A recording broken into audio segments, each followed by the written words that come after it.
ഷിനോജ, എപ്പോഴാണ് ഈ സന്ദർശനം ഉണ്ടാവുക? പ്രതിഷേധങ്ങൾ ഇന്ന് ഏത് തരത്തിലായിരിക്കും ഉണ്ടാവുക? വിശദവിവരങ്ങൾ എന്തൊക്കെ ഷിനോജ്?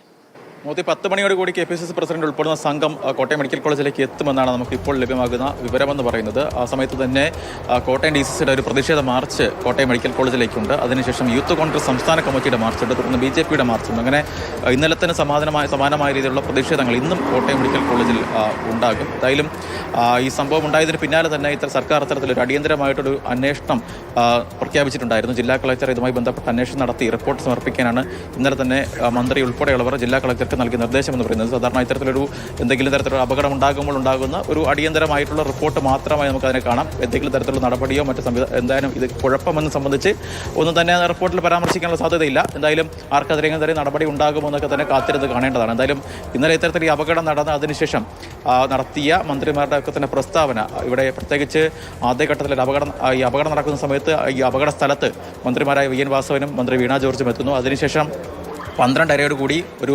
വാർത്താ സമ്മേളനം വിളിക്കുകയാണ്. ആ വാർത്താ സമ്മേളനം വിളിക്കുന്നത് ഈ പുതിയ സർജിക്കൽ OPയിൽ വെച്ചാണ് വാർത്താ സമ്മേളനം വിളിക്കുന്നത്.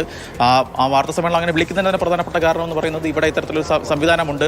ഞങ്ങളുടെ സർക്കാരിൻ്റെ പ്രതിച്ഛായയൊക്കെ വർദ്ധിപ്പിക്കുന്ന തരത്തിലായിരുന്നു ഈ വാർത്താ സമ്മേളനത്തിൽ ഉൾപ്പെടെ മന്ത്രിമാർക്ക് തന്നെ പ്രതികരിച്ചത്. പ്രത്യേകിച്ച് അവരുടെ സർക്കാരിന് ഭരണനേട്ടങ്ങൾ എണ്ണിപ്പറയുക, കിഫ്ബി വഴി ഇത്തരത്തിൽ കെട്ടിടത്തിൽ ഉണ്ടാക്കി വെച്ച അതൊക്കെ യാഥാർത്ഥ്യം തന്നെയാണ്. കാരണം കിഫ്ബി വഴി ഒക്കെയാണ് ഇത്തരത്തിൽ കെട്ടിടം പണിത്. പക്ഷേ ആ സമയത്ത് അങ്ങനെ ആയിരുന്നില്ല മന്ത്രിമാർ പ്രതികരിക്കേണ്ടിയിരുന്നത്. അവിടെ തെരച്ചിൽ എന്താണ്, അതിന് വേണ്ട ഊർജിതമായ ശ്രമങ്ങൾ, അതിനുവേണ്ട നിർദ്ദേശങ്ങളാണ് മന്ത്രിമാർ നൽകിയിരുന്നത്. പക്ഷേ അതൊന്നും തന്നെ നമ്മുടെ മന്ത്രിമാരുടെ ഭാഗത്തുനിന്ന് ഭരണ സംവിധാനത്തിൻ്റെ ഭാഗത്തുനിന്ന് ഉണ്ടായില്ല. പകരം സർക്കാരിൻ്റെ പ്രതിച്ഛായ വർദ്ധിപ്പിക്കുന്ന തരത്തിലുള്ള ഓരോരോ കാര്യങ്ങൾ എണ്ണിപ്പറയാൻ മാത്രമാണ് മന്ത്രിമാർ ആ സമയം വിനിയോഗിച്ചത്. തുടർന്നാണ് ഈ കോൺക്രീറ്റ് പാളികൾക്കിടയിൽ നിന്ന് ഇത്തരത്തിൽ ബിന്ദുവിൻ്റെ ഛേദനേറ്റ ശരീരം പോലും പുറത്തേക്ക് കിട്ടുന്നത്. ആ സമയത്തൊക്കെ ഇന്ന് തരത്തിലുള്ള പ്രത്യേകിച്ച് 12:55 സമയത്താണ് ഈ ബിന്ദുവിൻ്റെ ഭർത്താവിൻ്റെ പ്രതികരണത്തിന് എടുക്കാൻ വേണ്ടി നമ്മൾ അവിടെ എത്തുന്നത്. ആ സമയത്ത് പോലും ഒരു പോലീസുകാരൻ പോലും ആ ഭാഗത്ത് എന്താണ് സംഭവിച്ചതെന്ന് പോലും അന്വേഷിക്കാൻ പോലും അവിടെ എത്തിയില്ല. ആകെ ഉണ്ടായിരുന്ന കൂടെ നിന്ന് അടുത്ത് നിന്ന ആളുകളോടാണ് ആദ്യ വിസ്തൃതൻ ഈ കാര്യമൊക്കെ പറയുന്നത്, നവമി ഈ കാര്യം പറയുന്നത്. തുടർന്ന് ഞങ്ങൾ പ്രതികരണം എടുത്ത് മടങ്ങുന്നത്, അതായത് 12:55 സമയം, മോത്തിയാണ് ഇന്നലെ ഉച്ചയ്ക്ക് 1 മണി വായിക്കുന്ന സമയത്ത്, ആ സമയത്താണ് ഇത്തരത്തിൽ ഈ പ്രതികരണം വരുന്നത്.